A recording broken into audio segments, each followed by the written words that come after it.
the last couple of days, I've learnt so much about how, as an individual, I can have such a big impact on our climate, and how, in many ways, we can change, such as just checking labels on food and clothes. I think from this I'll take things like, rather than shopping at places such as Primark, where in the back of your mind you know now that where these things are made and how these things are made just isn't right.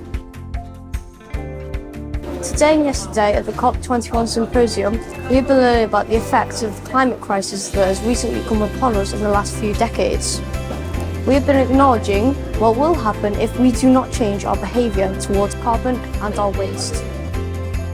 Over these past 2 days, I've learned that every individual can make a change, no matter how small it is.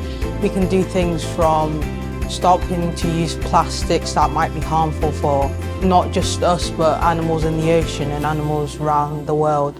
We can all do this to save our planet, as it is our planet. I'm going to start recycling more, even doing small sorting out of bins and stuff like that, just to do my part to try and save the planet.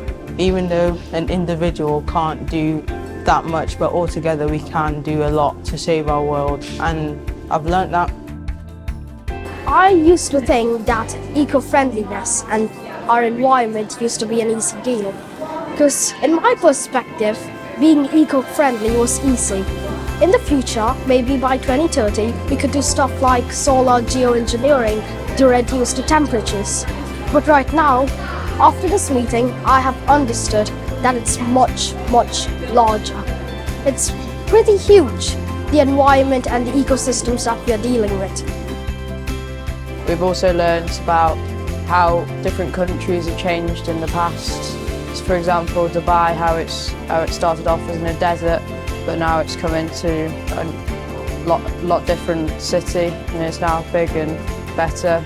You can act on it, and we can use less plastic and use electric cars instead of diesel cars, and do different things like that. On the last 2 days, I've learnt that we take a lot of advantage of the world, and we look at our planet as if we have multiple copies of it, and we need to save the world with methods that we have came up with. In our table groups, we have made big posters, mind maps, that link off into different branches about fashion and products that use palm oil, and how to reduce water and cleaner transport. And with gas and electricity, if you're not going to use the light or gas or heating, you're just wasting it, so you could conserve it and turn it off. Coming into this, I had the mindset that there wasn't much hope, there wasn't much we can do, but coming out of this, I have a lot more hope for the future, and I feel like I'll take with me, as an individual, I can make an impact, and I find that really important.